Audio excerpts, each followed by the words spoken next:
My parents told me you wouldn't fit in at this wedding. Then they checked into the grand suite, bragging that it was the most exclusive room. But from the top floor of the $300 million resort, I made one call: cancel the bridal suite. They're not authorized to use it. Minutes later, chaos broke out in the lobby, and my phone lit up with 38 missed calls. There are moments in life when a single phone call can just get you. For me, it was the call that told me I wasn't family enough for my own brother's wedding. I was sitting at my desk, signing papers for Alpine Haven's summer expansion, my company, my life's work, when my phone lit up. Mom. My heart sank a little, you know. It had been weeks, and every call was the same: polite, careful, and colder than the Denver air outside my office window. "Hi, Mom," I said, already bracing myself. "Claire," she began, her voice soft, almost too soft, like someone about to drop a brick. "I wanted to tell you about Ethan's wedding."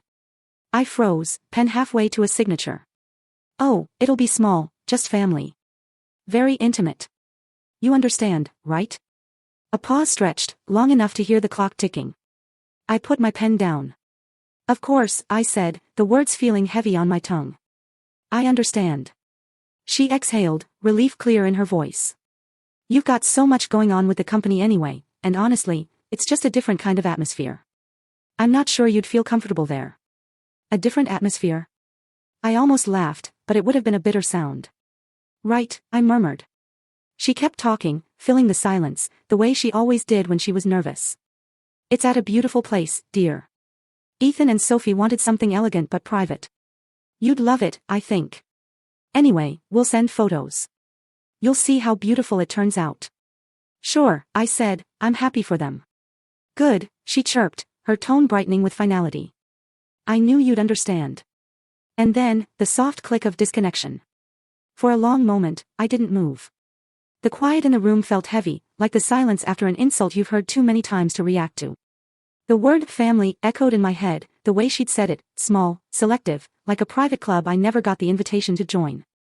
I turned back to my laptop, my fingers hovering over the keyboard. A headline from a hospitality newsletter blinked on the screen: Ethan Morgan and Sophie Bennett to wed at the renowned Alpine Haven Resort. My heart actually stopped for a second. Then a low, humorless laugh slipped out. "Of course," I whispered. The irony was almost poetic. The same people who told me I didn't fit in, the ones who implied I wasn't elegant enough, had chosen the resort I built from the ground up. Every marble tile, every chandelier, every mountain view suite, they were walking into my creation without a clue. I clicked open the company dashboard: reservations. Guests. There it was. Morgan wedding party check-in scheduled for Friday. The system flagged the booking as very important person. I leaned back in my chair, tracing the ceiling with my eyes.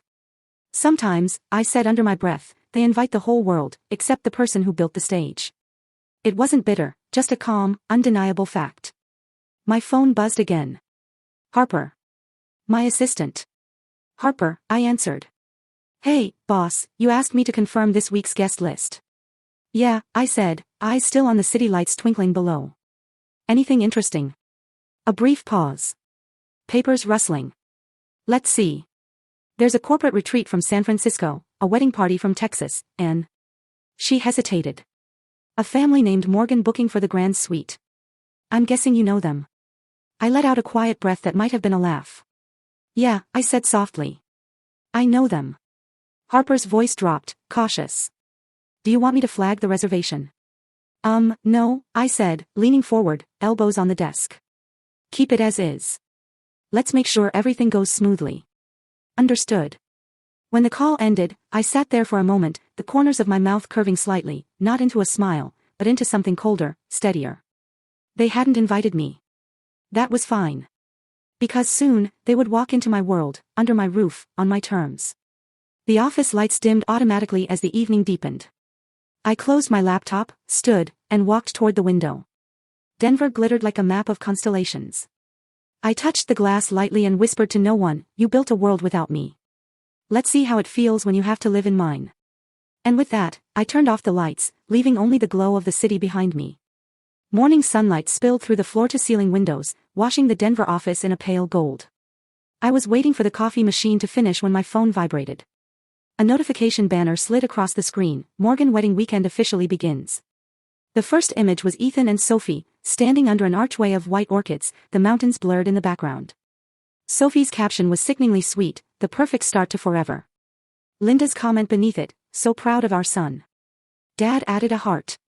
That was all. No mention of me. I took a sip of coffee that had already gone cold. My stomach clenched the way it always did when I saw their perfect public smiles, that practiced performance of family unity. They'd gotten good at posing without me. Harper came in, scrolling through an iPad, her brown hair pulled into a messy bun. Morning, she said carefully. I ran through the event list for the weekend. There's something you might want to see. She handed me the tablet. The Alpine Haven booking interface glowed. Guest name, Morgan Wedding Party. Reserved for 4 nights, grand bridal suite, special rate code applied. They used a corporate discount, Harper said, lowering her voice. Under Alpine Haven's internal partner program. My eyes narrowed. Who authorized it? She swiped to the contract page. Linda Morgan, she read aloud. Signed as, authorized by family. I stared at the screen for a long beat, then handed it back. Family has a lot of definitions in my world, I said finally. Harper frowned. Do you want me to fix it? I can flag it to accounting. I shook my head. Not yet. Let them have their perfect weekend. Harper hesitated, then nodded and slipped out. I walked toward the wall of framed photos that lined the hallway, portraits of our resorts across Colorado, Utah, Montana. Each one represented a decade of work, sleepless nights, calculated risks. I paused in front of Alpine Haven's opening ceremony photo, taken 8 years ago. I stood at the edge of the crowd, smiling for the camera, anonymous. Even then, they'd never shown up to the ribbon cutting. I ran a finger along the edge of the frame, feeling the chill of the glass. In my head, Mom's voice echoed, different atmosphere, dear.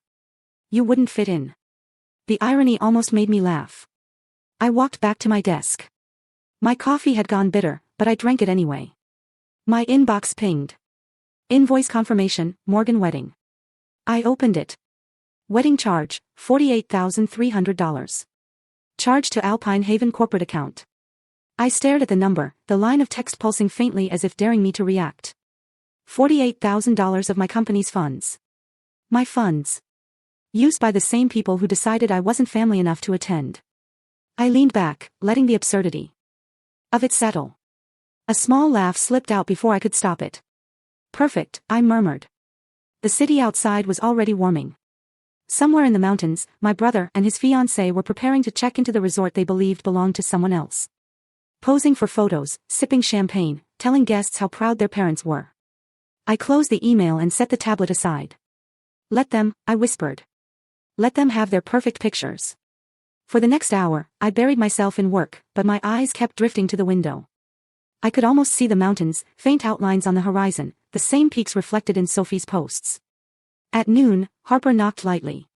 We've had confirmation of their arrival tomorrow, she said. Would you like the staff to be briefed about anything? Only this, I said. No one mentions me to anyone. Understood. She lingered. Are you sure you're okay with this? I met her eyes. I'm perfectly okay, Harper. They wanted a perfect weekend. Let's make sure they get it.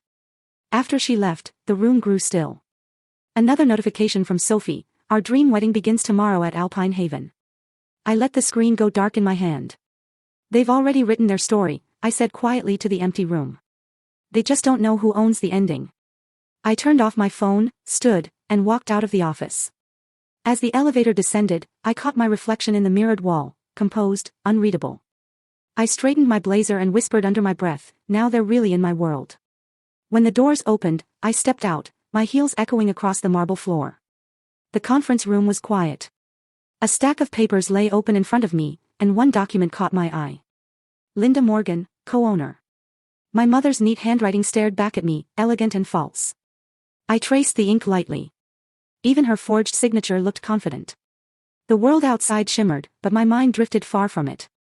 I could almost smell the faint mix of bleach and coffee from that hotel in Seattle where I used to work. I was 20, wearing a second-hand uniform, carrying trays heavier than I was. Dad had stopped by one night, after a business dinner. He didn't even sit, just stood there in the lobby, looking around the small, worn-out place like it offended him. Claire, he'd said, his tone clipped. You need to start thinking realistically. Learn something useful. Computers and travel apps won't pay your rent forever. I gripped the tray a little tighter. I like what I do. He sighed. Liking something isn't the same as being successful. The conversation ended there, like every other one with him. At home, Ethan's acceptance letter to a marketing firm sat framed on the mantel. Mom had posted a photo of it online, so proud of our son. He's the future of this family. No mention of me, of course. I'd already become the silent background of their perfect picture. I learned to smile through dinners where my father's voice filled the air with business talk, and my mother's laughter followed Ethan's stories. I learned to shrink without disappearing completely. To be polite enough to stay invisible. I learned to stay quiet. When they laughed, I'd whisper to myself, now flipping the forged contract shut, and to remember every word they said. The memory shifted again, to the small apartment I rented on the outskirts of Seattle. It smelled of burnt coffee and determination. I worked nights at the hotel and spent every spare hour coding on an old laptop that overheated every 30 minutes. I'd look at the city lights through the cracked window and imagine a different version of myself. Not the invisible daughter, not the family disappointment, just someone building something that mattered. There were days I wanted to quit. Nights when I watched the cursor blink on the screen, mocking me. But the one thing about being underestimated all your life, it trains you to survive on quiet defiance. By 2016, the small travel platform I'd built, Haven Go, had grown faster than I could handle. When a venture group offered to buy it for $50 million, I didn't celebrate. I just sat in a borrowed conference room, signed the papers, and went home alone. No champagne, no family dinner, just silence. I remember calling Mom that night anyway. I don't know why. Maybe to see if she'd sound proud. Mom, I'd said, my voice shaking. I sold the company. The one with the app, she'd asked vaguely. Oh, that's nice, dear. You'll finally have time to settle down now. Settle down. 2 words that felt heavier than the rest of the conversation. After that, I stopped trying to tell them anything. The money didn't change much about me. What it did change was what I could build. I bought a piece of land in Colorado, a forgotten patch of mountain where the snow never melted completely. And I built the first alpine haven there. Wood, glass, stone, strong, honest materials. The grand opening was quiet, just how I liked it. I stood on the balcony, snowflakes catching in my hair, watching the lights glow against the mountainside. I thought of them that night, of how they'd never see it, never ask, never care, and realized it didn't matter. I didn't need them to see it. I just needed it to exist. The memory faded, and I found myself back in the present, the forged signature still staring up at me. I closed the folder slowly, the leather cover snapping shut like punctuation. Harper's reflection appeared in the glass wall. Everything okay? I turned. Everything's fine. She hesitated, stepping closer. You found something? I tapped the folder once. Just an old habit. My mother signing things that don't belong to her. Harper frowned. Do you want me to handle it? No, I said. Not yet. She studied me, unsure. Are you going to tell them about who you are? About owning it? I looked out the window. The mountains stood faint and blue in the distance. No. They'll figure it out soon enough. When they walk into a place they think is theirs. Harper nodded slowly, understanding more than I said. I turned back to my desk, pulled my laptop closer, and began typing a new message to the resort's management team. Subject, protocol for Morgan wedding party. Maintain professionalism, no personal disclosures. CEO identity remains confidential. I hit send, leaned back, and exhaled. My eyes drifted toward the window, where the late afternoon light cut sharp lines across the floor. Somewhere in those mountains, preparations for Ethan's wedding were already underway. Flowers, champagne, laughter. I smiled faintly, though there was no joy in it. They'll get their perfect day, I murmured. And I'll be right here watching them walk through the empire they once told me I'd never build. The hum of the city below filled the quiet as I closed the contract folder for the last time. The first black SUV rolled up the curved driveway just as the morning light settled over the peaks. From my office window, the view looked like something out of a travel brochure, the lake shimmering, the glass facade of Alpine Haven reflecting the sky. The staff lined up in their pressed uniforms, smiling like they'd practiced for weeks. I recognized them instantly as the car doors opened. Ethan stepped out first, immaculate in a gray suit. Sophie followed, all styled perfection in her white jumpsuit, camera crew trailing behind. Mom, Linda, was next, her hair sprayed into place, the same smile she wore at every charity event. Dad adjusted his jacket, surveying the resort like a man inspecting property he might want to buy. "Welcome to Alpine Haven Resort, Mr. and Mrs. Morgan," the concierge greeted warmly. "We're honored to host your family this weekend." Mom laughed, waving one hand elegantly. "It's beautiful. Just like the photos." She turned to the cameras. "Isn't this incredible, Sophie?" Sophie grinned at her phone, already live streaming. "Guys, we just arrived at the most gorgeous resort in Colorado. Wait until you see the view from our suite upstairs." I watched them through the tinted glass, coffee in hand. Harper stood a few feet behind me, tablet open, her tone low but steady. They requested white orchids, premium champagne, and a room with a snow peak view instead of the valley. They also asked to use the bridal balcony for their welcome video. I didn't turn around. "Approve everything," I said. "Everything." Harper sounded surprised. "Give them what they think they deserve." She hesitated. "Okay." Outside, Mom posed for a picture beside the entry fountain, holding her son's arm. Sophie did a quick twirl for the camera. Their entourage followed them through the lobby, filming the chandeliers, the polished floors, the hand-carved maple banisters. I could hear their voices faintly through the security feed speakers, compliments, laughter, small talk. Sophie's voice cut through most clearly. "This is going to be a dream wedding." I smiled faintly. Dreams have their costs. Downstairs, the marble lobby gleamed. Every piece of furniture had been designed to reflect warmth and luxury. Soft leather chairs, woven carpets from local artisans, a grand piano near the fireplace. It was a space meant to make guests feel small but special. Mom thrived in places like that. I switched screens on the wall monitor. Camera angles flicked through the property. The Morgans in the elevator, laughing. Sophie adjusting her hair. Ethan checking his reflection. Dad scrolling through emails. "Same performance," I murmured. Harper looked up. "Sorry." "Nothing," I said quickly. "Just watching old habits."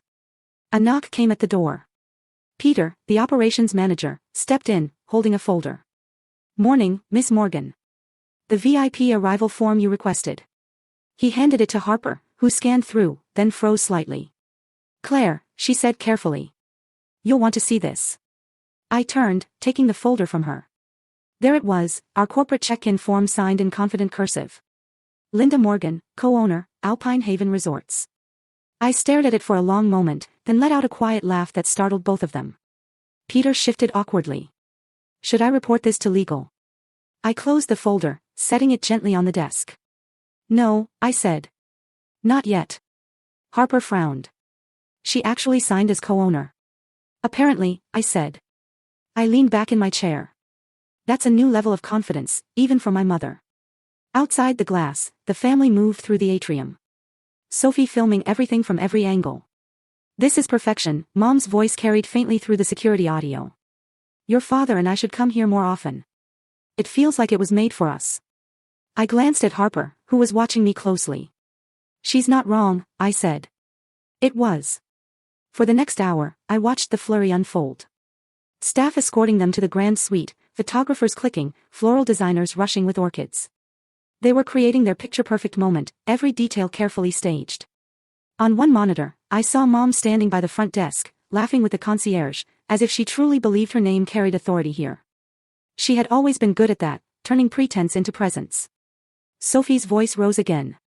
"Mom, come stand by the fireplace for this one. The lighting's amazing." I switched the feed off. "Harper," I said quietly. "Send the spa team to offer them the best welcome treatment we have. Champagne, the snow suite. Upgrade everything." Harper blinked. "You're really giving them the full treatment?" "Yes," I said, standing, moving toward the wide glass windows. "Let them have it all. Every indulgence they think belongs to them." She closed her tablet, uncertain. "What's your end game here?" I looked out toward the peaks, their white edges cutting into the blue sky. "Nothing dramatic, just perspective." For a moment, silence filled the office. Then my phone buzzed on the desk. An internal notification from accounting. I picked it up, scrolling through the email, and there it was, another authorization form attached. The same forged signature, this time approving a shipment of imported champagne.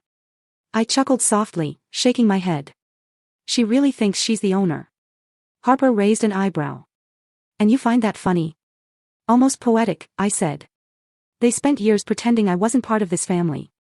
Now they've built their big moment on my name, and still don't know it. She studied me, but I didn't elaborate.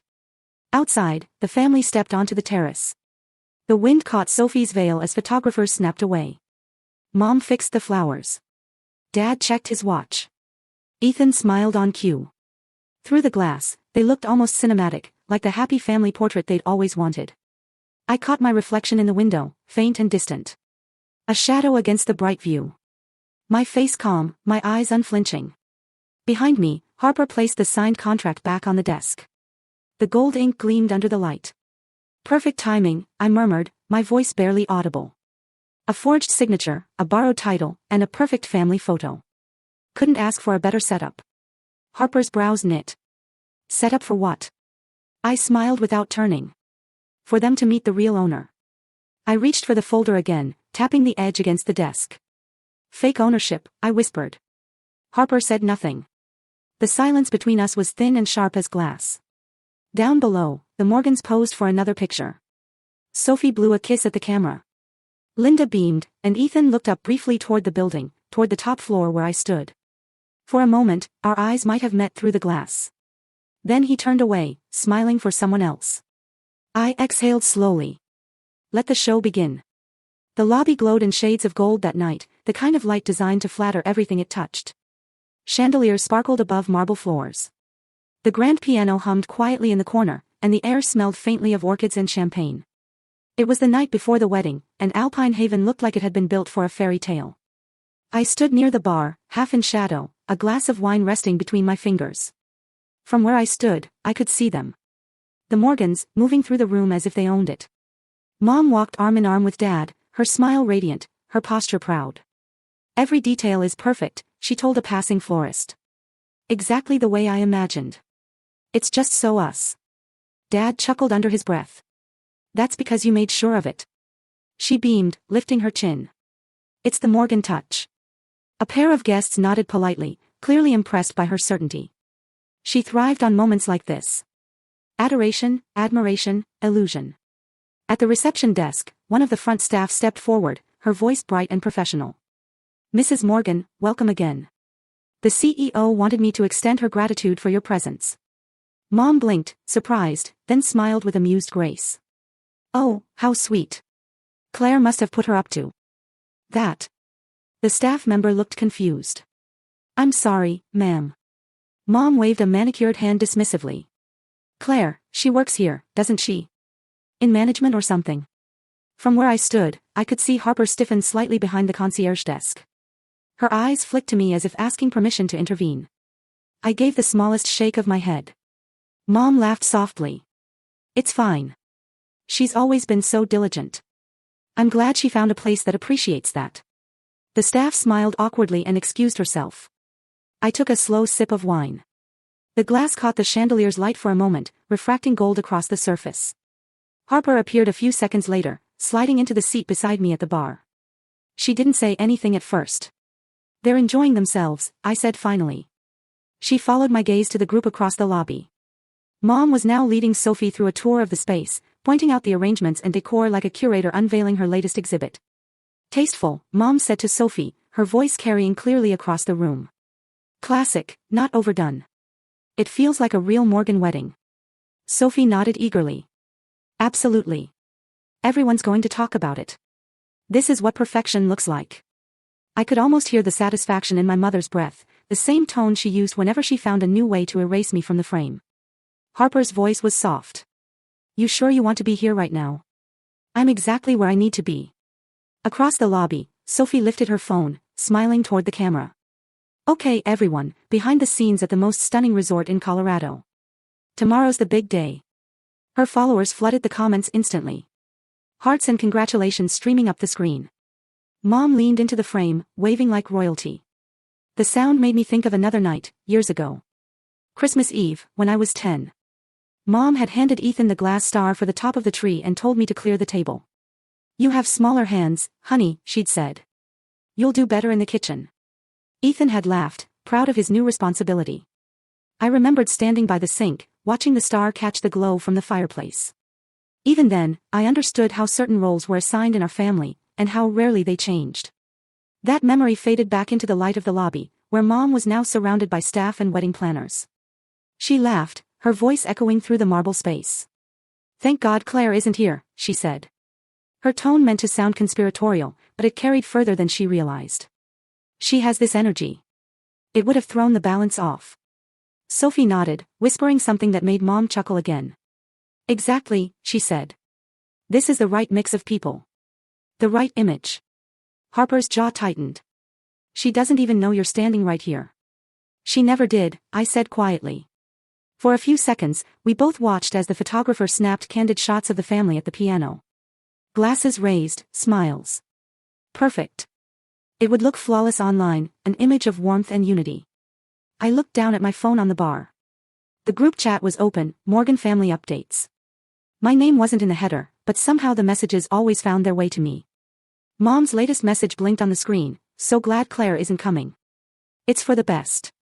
She'd only make things uncomfortable." A thumbs-up reaction from Ethan followed seconds later. Then Sophie added a heart. I stared at the words for a long time, my reflection faint against the screen. Harper saw it, too. "Claire. I'm fine," I said automatically, setting the phone face down. But I wasn't angry. Not exactly. I'd long since learned that anger was a luxury. They thrived on it, used it to prove they still mattered. No, what I felt now was something sharper, cleaner, a kind of cold clarity that steadied me. "They still think," I said quietly, "that I need an invitation to show up." Harper looked at me for a moment longer, then nodded, understanding. I finished my wine and placed the glass on the counter. The ice had melted into the last sip, thinning the flavor. Across the room, Mom laughed again, louder this time. The kind of laugh that made everyone look, the kind that said she belonged. I turned to Harper, my voice steady. "Let her have her stage. Tomorrow she'll realize who built it." The piano music swelled, the lights shimmered, and for a brief moment, I caught my mother's reflection in the mirror behind the bar, smiling, radiant, oblivious. I met her eyes through the glass, though she didn't realize it, and lifted my empty glass in a quiet toast. "To perfection," I murmured, and then I walked away, leaving the laughter behind me as the music filled the golden air. The morning of the wedding began with music. From the 12th floor office, I could hear faint violin notes drifting up from the courtyard where staff were setting up the archway. The air was cool, still scented with pine from the forest beyond the lake. It should have been a beautiful day. It was, in every visible way. Harper burst through the door, a file in her hand, her face tight. "Claire," she said, breathless. "We have a problem." I didn't look up right away. The screens in front of me displayed a dozen windows, reservations, security feeds, expense reports. The Morgan's name appeared more times than I cared to count. "What kind of problem?"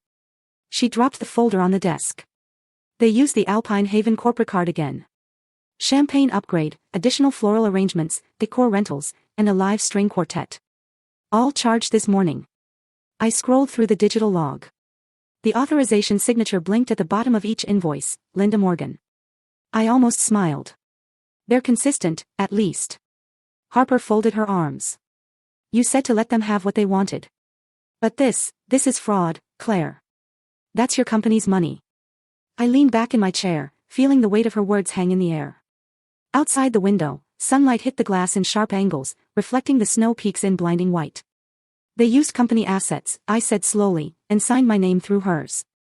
Harper nodded. "Exactly. So, what do you want me to do?" I closed my eyes for a few seconds, listening to the faint hum of the resort beneath us. The footsteps, the music, the laughter rising from the lobby. "Cancel the bridal suite." Harper blinked. "What?" "Cancel the suite, effective immediately. List the reason as unauthorized booking under a fraudulent signature." Her face paled. "That's the main room for the ceremony prep. Sophie's been live streaming from there all morning." "Are you sure?" "Yes." My voice was even. "It's time they learned what boundaries look like." She hesitated, searching my expression. "You're really doing this?" "I'm not doing anything," I said quietly. "I'm just enforcing company policy." Harper stared at me a moment longer, then nodded slowly and turned toward the door. "All right." I watched her go, the click of her heels fading down the hall. For a few seconds, I sat in the silence she left behind. My pulse, steady. My hands, folded neatly on the desk. This wasn't revenge. It was accountability, something they'd never learned to respect. When the email confirmation pinged on my screen, I exhaled once, almost soundlessly. The order had gone through. The grand bridal suite was now marked as revoked. Downstairs, the staff would already be receiving the update. I switched the monitor view to the lobby feed. Ethan and Sophie appeared at the front desk, surrounded by wedding planners and photographers. Ethan was on the phone, pacing, while Sophie leaned over the counter, still in her silk robe, makeup half done. The concierge smiled nervously, typing rapidly on the computer. "I'm so sorry, ma'am," he said, "but it appears your suite has been deactivated. There's a flag from corporate. We're not authorized to check you in." Sophie blinked, not understanding. "What does that mean? We're the bridal couple. It's our room." Ethan leaned forward. "This is ridiculous. My mother handled the booking." "Yes, sir," the concierge said carefully. "That's part of the issue." I could almost hear the silence that followed, thick and uncomfortable. Then Mom's voice cut through the speakers, sharp, commanding. "Excuse me," she said, stepping forward. "I'm Linda Morgan. My husband and I are the owners of this property. You will fix this immediately." The concierge swallowed, maintaining his composure. "Of course, Mrs. Morgan, but according to our records, ownership is listed differently." Ethan's tone rose. "Do you know who we are?" The concierge straightened his tie. "Yes, sir. And that's exactly why we have to follow procedure." Sophie's face flushed red. "This can't be happening. My followers are expecting the bridal suite reveal. You people are ruining my wedding." I watched as the lobby began to fill with murmurs. Guests paused mid-conversation. The string quartet trailed off uncertainly. Even the camera crew hesitated, unsure whether to keep filming. Mom's voice dropped to a low, furious hiss. "Call the manager now." "They already did," I murmured to myself. Harper appeared at the edge of the frame, speaking quietly with the concierge. Then she took a breath and stepped forward. "Mrs. Morgan, the decision came from corporate headquarters in Denver. I'm afraid the booking violated policy." Mom stared at her. "Policy? I am the policy here." Harper stayed composed, though I could see the flicker of nerves in her posture. "I'm sorry, ma'am. The authorization has been revoked by executive order." For a heartbeat, the entire lobby froze. Then Ethan slammed his hand on the counter. "This is insane. I'll have your job for this." Sophie started crying, the kind of loud, dramatic sob that drew eyes from every corner. A bridesmaid tried to comfort her while whispering into her phone, clearly recording. I turned off the sound and leaned back in my chair, the faint smile returning. The screen showed chaos. The kind of chaos they'd always believed they were immune to. The intercom buzzed. Harper's voice, controlled but shaky. "It's done. They know." "Good," I said. "Let the staff keep things calm. No further engagement." She hesitated. "Do you want me to unlock the suite later?" "No," I said. "They'll stay exactly where they are. Let them experience imperfection for once." I ended the call and glanced back at the muted feed. Mom stood in the middle of the lobby, trying to pull herself together, whispering furiously into her phone. Ethan paced. Sophie's tears turned into angry shouting. From a distance, it looked theatrical, even absurd. But beneath it all, I recognized something I hadn't seen in them for years: uncertainty. The moment when control slips through your fingers, and you don't know how to get it back. I switched off the monitor and sat in the quiet again. Outside, the morning sun was climbing higher, spilling light over the peaks.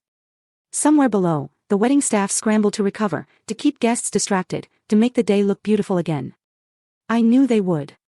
That's what people do when the illusion cracks. They patch it up fast and pretend nothing broke. I picked up my phone. One new message from Harper blinked across the screen: "Lobby is contained. Guests unsettled but calm. The Morgans are demanding to speak to ownership." I typed back, "Ownership is busy." Then I set the phone down, stood, and walked to the window. The lake sparkled like glass under the sun. I could still faintly hear the string quartet starting up again, the music returning to fill the void. For the first time that day, I let myself smile. Quiet, steady, certain. "They wanted a perfect wedding," I said softly. "Now they'll learn what perfection costs." By noon, the lobby was chaos. The music that had played all morning had stopped, replaced by the rise and fall of angry voices echoing through the vaulted ceilings. Guests lingered near the cafe, pretending not to watch, but clearly unable to look away. Sophie stood at the center of it all, her face streaked with tears, her phone clutched tightly in one trembling hand. "This is ridiculous," she shouted. "Do you even know who we are?" Ethan was pacing behind her, his phone pressed to his ear. "Mom, calm down," he muttered, though his own voice was shaky. "I'm trying to fix it." Mom wasn't listening. Linda Morgan slammed her palm against the marble counter, making the pens rattle. "I will sue you," she yelled at the concierge. "This is defamation. Humiliation. Whatever you want to call it. You can't treat us like this." The concierge, to his credit, didn't flinch. "I'm very sorry, ma'am, but the system has flagged the booking as invalid.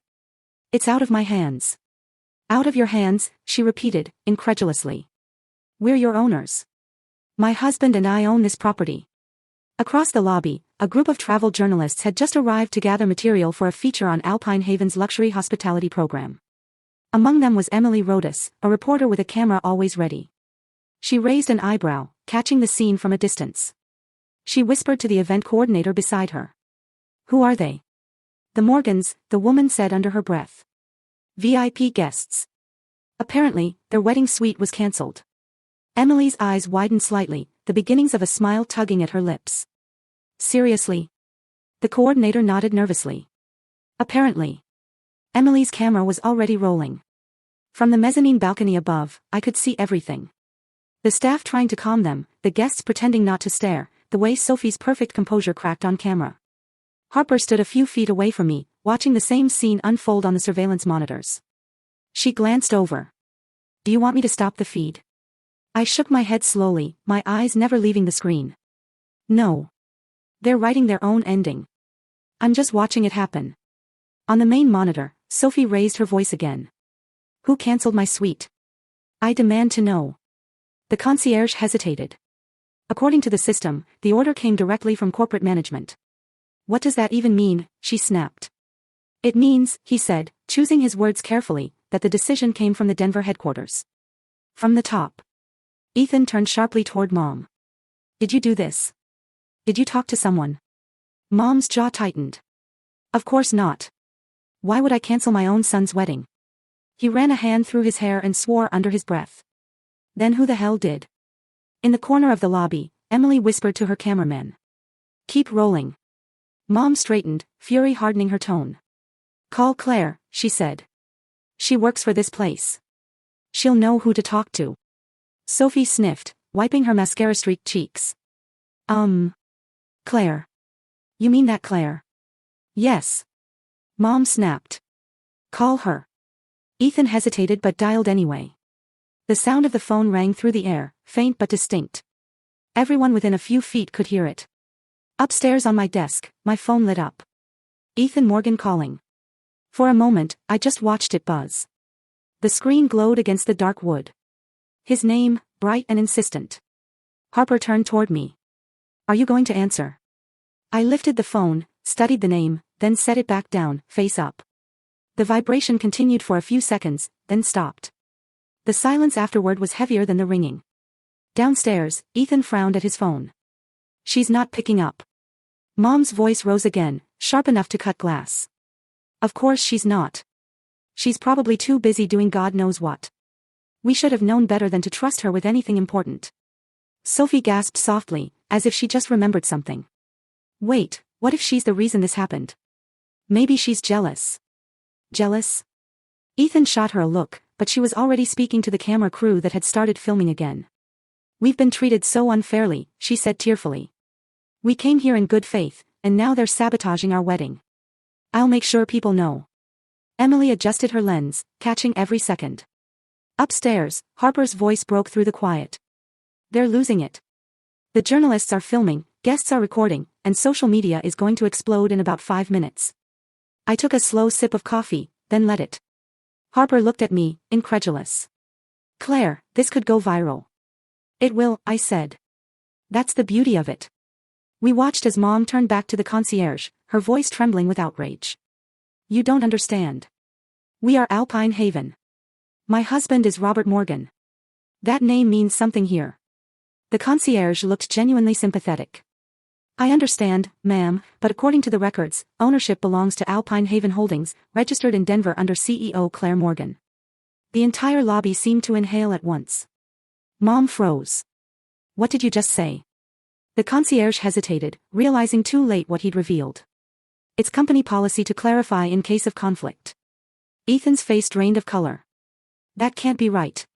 Sophie's voice broke. So she's the one. Mom turned away sharply, her voice dropping to a whisper. I could still hear through the speakers. No, that's not possible. But it was. Harper looked at me, eyes wide. Do you want me to intervene?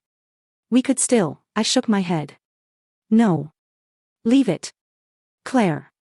Your mother's about to, she's about to learn, I said softly. On the screen, Mom gripped the counter, the composure she'd worn like armor starting to crack. Dad had appeared now, his face tight with embarrassment. Linda, he said quietly. Let's step outside. She jerked away from his hand. Don't you dare tell me to calm down. Sophie's sobs turned to hiccups. Ethan stood rigid, his phone in his hand, staring at nothing.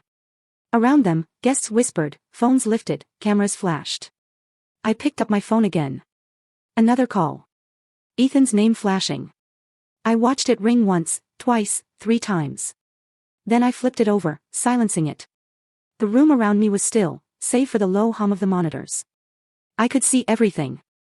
Every fractured smile, every panicked gesture, every desperate attempt to salvage the image they'd built. I spoke quietly, almost to myself. Sometimes silence costs more than words ever could. The phone stopped vibrating. Downstairs, the chaos continued, a perfectly orchestrated unraveling. I turned back to the window, the sunlight spilling across the mountains, the resort glittering beneath me. Somewhere below, my family fought to control the narrative. They still hadn't realized the story was already over, and I didn't have to say a single word to end it. 3 hours later, the world knew everything. By mid-afternoon, my phone wouldn't stop buzzing. Alerts, mentions, headlines, push notifications. Twitter had turned the Morgans' meltdown into entertainment. The hashtag Morgan wedding disaster had climbed to the top of the national feed, nestled between celebrity gossip and political scandal. The video Emily Rodas had shot in the lobby was everywhere. Her voiceover was calm and cutting. At the Alpine Haven Resort this morning, the Morgan family, who claimed to own the property, were denied access to the bridal suite by corporate headquarters. Sources confirmed the resort's ownership lies elsewhere. The clip cut to my mother's voice, sharp and furious, "We own this place." Then the concierge's reply, soft but firm, "Actually, ma'am, that's not accurate." The image froze on my mother's stunned expression before fading to black. The internet had already looped it into memes, GIFs, and reaction videos. At the Denver headquarters, I sat behind my desk, watching the chaos unfold on 3 different news streams. Harper stood by the window, scrolling through her phone. "They've turned it into a trend," she said quietly. One headline says, "Family confuses resort ownership with entitlement and gets denied at the altar." I didn't look up from my computer. Catchy. A new alert flashed, Abigail Green calling. I accepted. Her voice came through clipped and tight. "You told me there wouldn't be a scandal." "There isn't," I said. "Claire, your family's on every major outlet in the country." "Yes, my family," I said evenly. "Not the company. Not me. I can't have this," she snapped. "If this affects valuation, if it touches our investors," "Abigail," I interrupted. "If you think this changes anything about Alpine Haven's worth, maybe you should reconsider why you invested in the first place." There was a pause. "Don't get clever with me. If this goes south, I walk." I leaned back in my chair. "Then you'll walk away from a company with the most transparent leadership in the country. The one whose CEO refused to fake anything, even her own family." For a long moment, all I heard was her breathing. "Then you're playing with fire." "Maybe," I said, "but at least I built the fireplace." The line went dead. Harper turned from the window. "That went well." I smiled faintly. "About as well as I expected." She hesitated. "PR is asking how to respond. Reporters are calling nonstop. Do you want to make a statement?" "They're already telling the truth," I said. "It just took a camera for anyone to believe it." Harper nodded slowly. "Still, it's spreading fast. Someone leaked that the CEO's name matches your mother's maiden name. People are speculating." "They'll keep guessing," I said. "And when they realize, they'll stop laughing." Outside the office, the Denver skyline shimmered under the afternoon light. The hum of the city felt far away, like the sound of a different life. My computer pinged with a new message. I clicked it open. The subject line read, from Ethan. Claire, it began. If you have anything to do with this, please stop. Mom hasn't eaten since this morning. She's in shock. She keeps saying she didn't know. You've made your point. Please just fix it. I read it twice. Then I deleted it. Harper was watching me carefully. Something from him. Nothing important, I said. She didn't push. The news anchors' voices filled the room again, a chorus of smooth tones, dissecting my family's implosion like it was a political debate.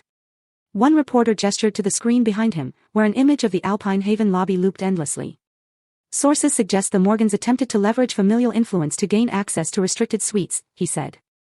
However, corporate records show the resort's ownership has no legal connection to the family. The true CEO remains unnamed. I turned off the sound and leaned back, closing my eyes for a moment. In my mind, I saw Mom's face again. The look of disbelief, the panic just before the cameras caught it.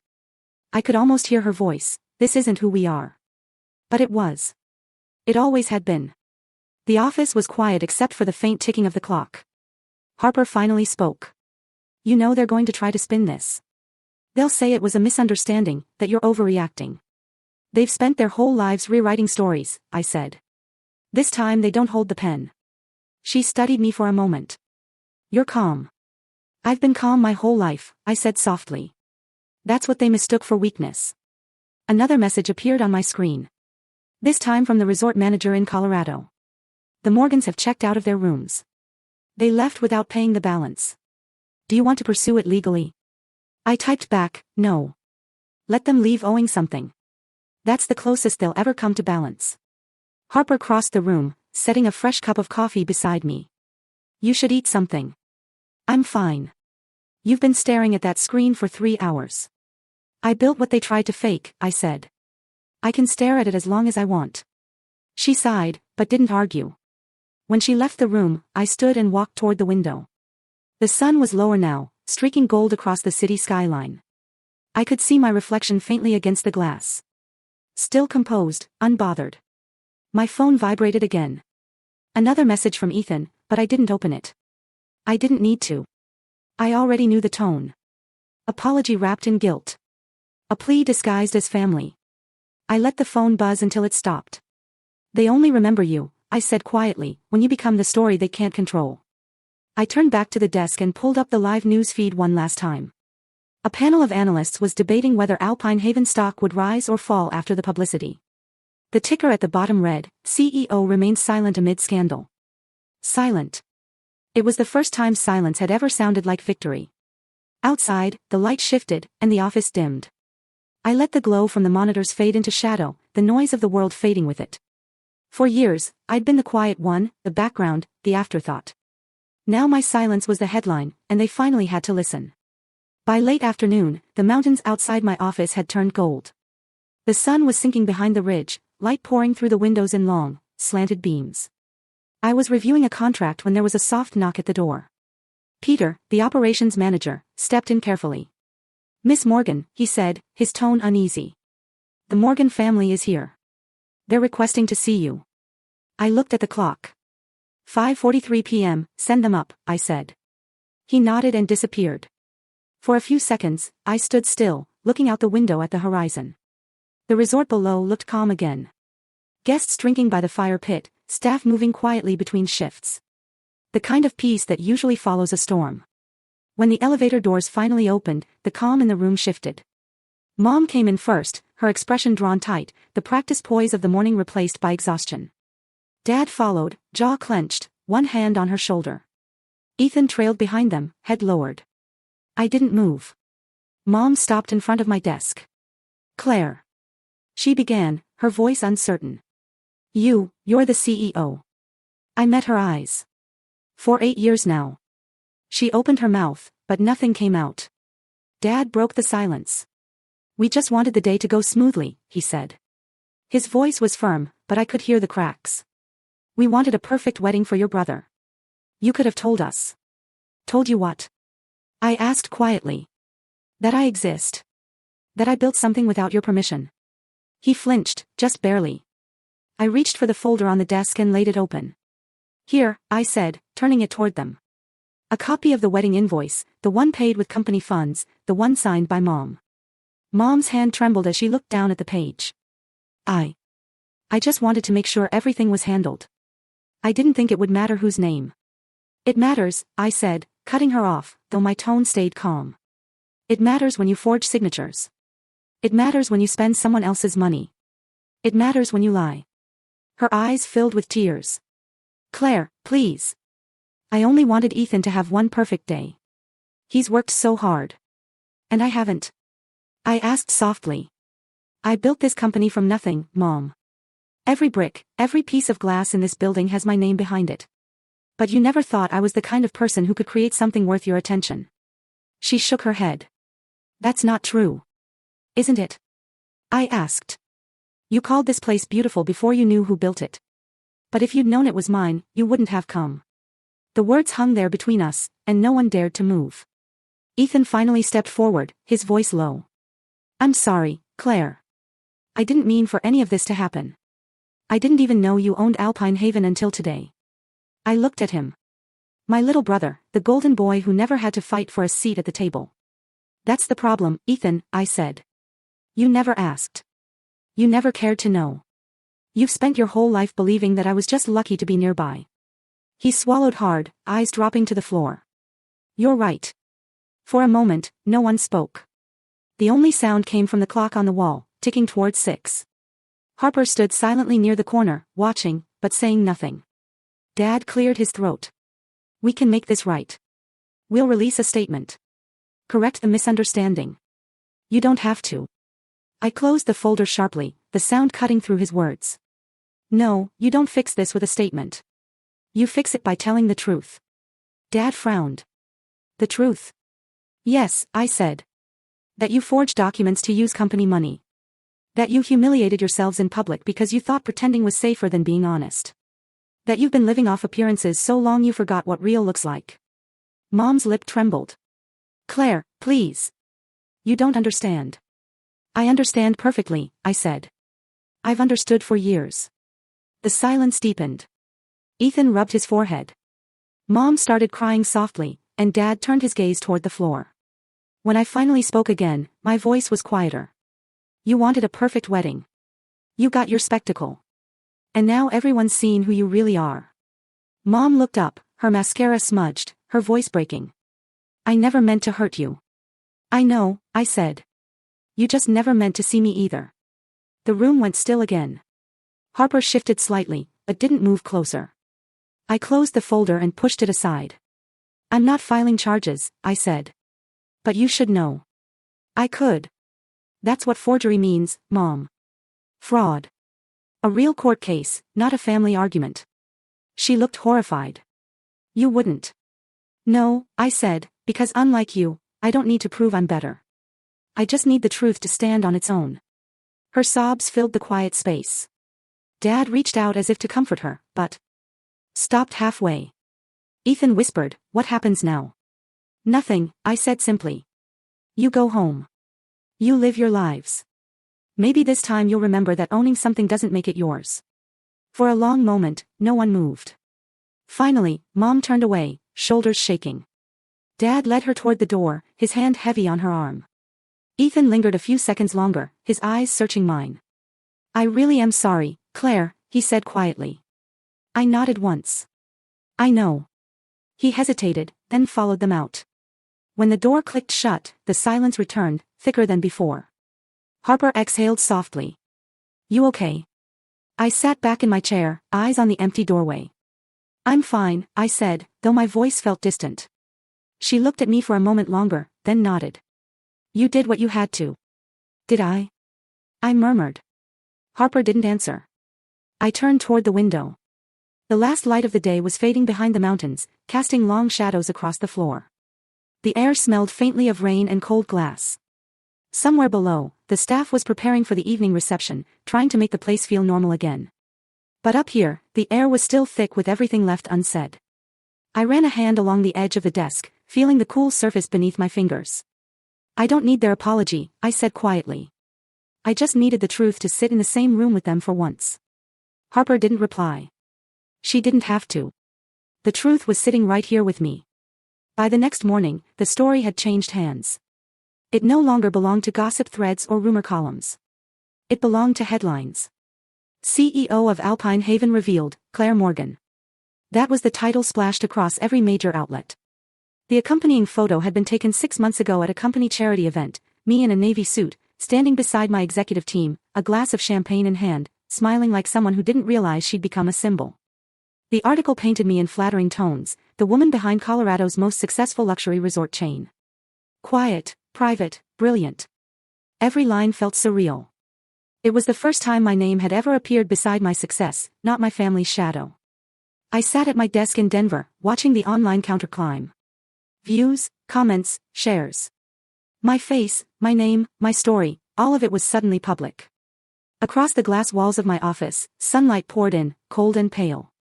Harper stepped in, holding her phone, her expression a mix of disbelief and pride. "They're calling you the invisible CEO," she said. "The woman who built an empire in silence." I almost laughed. "They're not wrong." She crossed her arms. "The media can't get enough of you. Everyone's reposting the article. You're trending on LinkedIn and Twitter. Ironic, isn't it?" I said quietly. "All it took was a scandal I didn't start."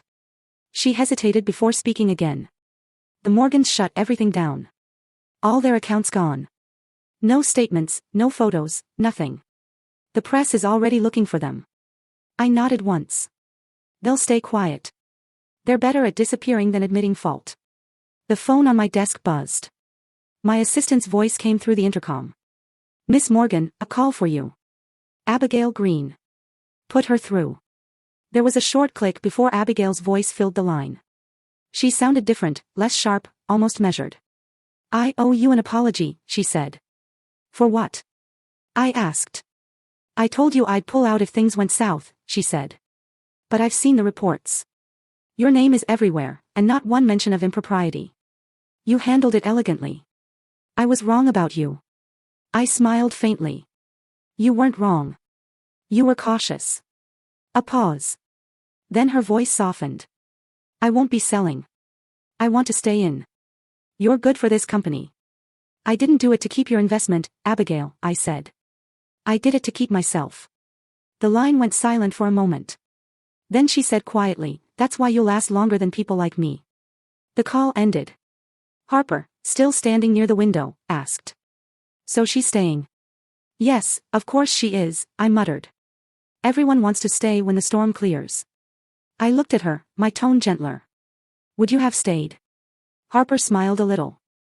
"Always." The room fell quiet again. The air was still, the only sound the hum of the city below. She lingered by the door, studying me for a moment before asking softly. "Do you regret it? Any of it?" I turned toward the window, watching the morning lights scatter across the skyline. "No," I said finally. "I just returned the silence they taught me." For a moment, neither of us spoke. The intercom buzzed again. My assistant's voice, "Someone dropped this off for you."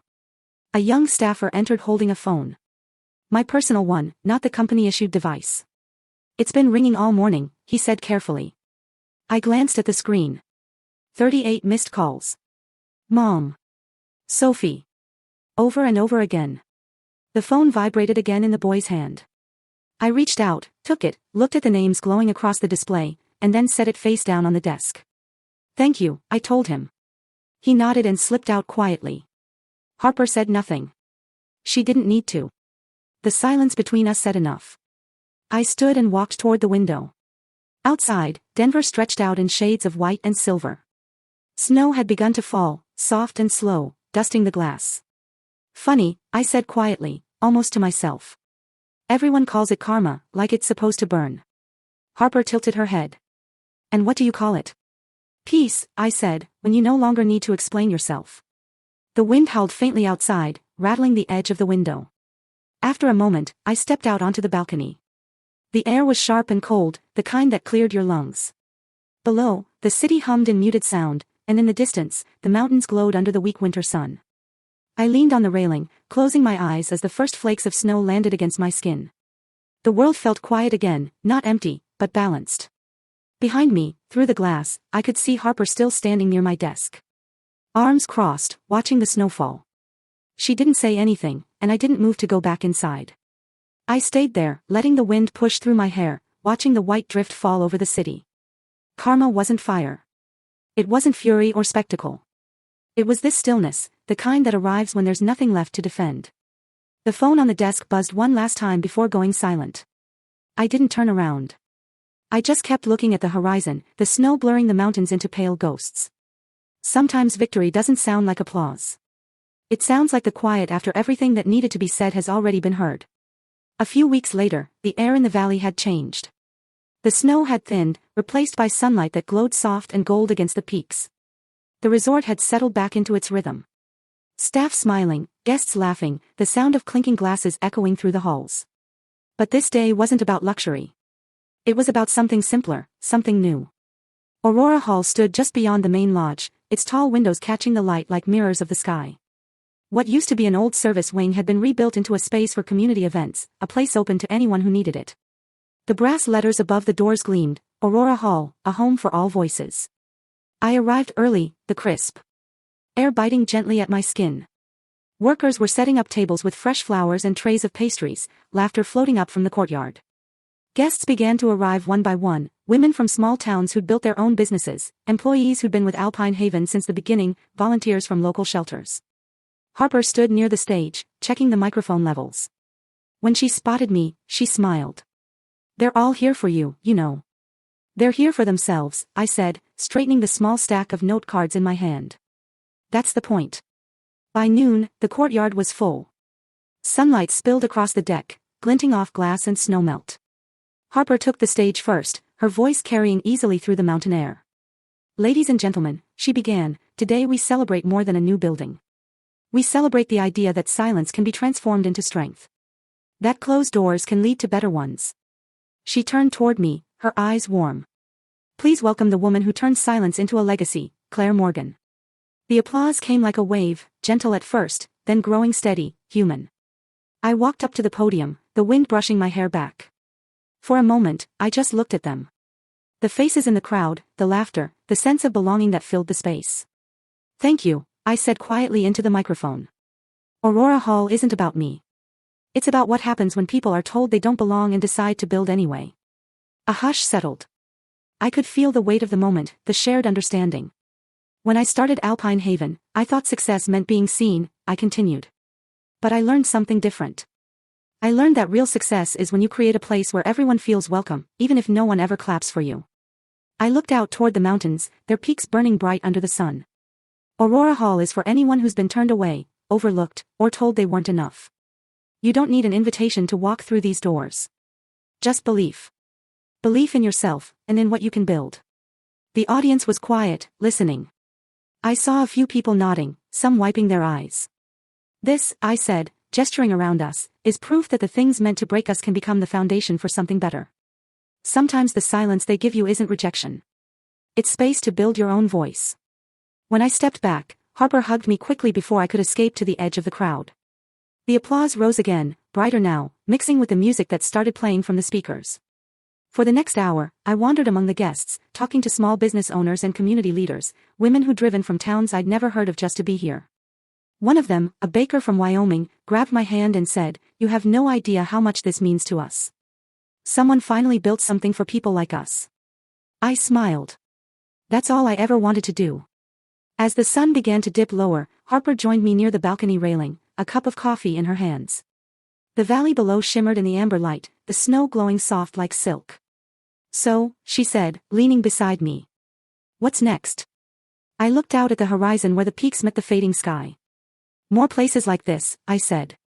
"For anyone who's ever had a door closed in their face. I want them to know they can build new ones." Harper smiled. "You really think one person can change all that?" "No," I said. "But one person can start." We stood there for a while, saying nothing. The laughter from the courtyard drifted up to us, light and real. Below, guests were taking photos near the new hall, their silhouettes framed by the last light of the day. The wind picked up, carrying the scent of pine and snow. I breathed it in and let my shoulders drop, the tension I'd carried for years dissolving into the air. Inside the hall, the lights flickered on, warm gold against the twilight. The name Aurora Hall glowed softly above the entrance. I stepped forward onto the balcony, the cold air brushing against my skin, and watched as the first hints of evening settled over the valley. The mountains turned deep blue, the kind of color that only comes at the end of a long day when the world finally exhales. For the first time in a long time, I felt still. Not waiting, not proving, just being. My voice came quietly, almost carried by the wind. They said I wasn't invited, I murmured. They said I didn't belong. But every door they closed taught me how to build another one. The last of the sunlight slid behind the ridge, bathing the resort in a soft golden haze. Down below, Aurora Hall gleamed like a lantern against the snow. If they say you're not invited, build the place they'll wish they never left. The camera of memory seemed to pull back then. The resort framed by mountains, the windows glowing, laughter echoing faintly in the air. I stayed there watching the light fade, knowing that this time, the silence didn't mean exclusion. It meant peace.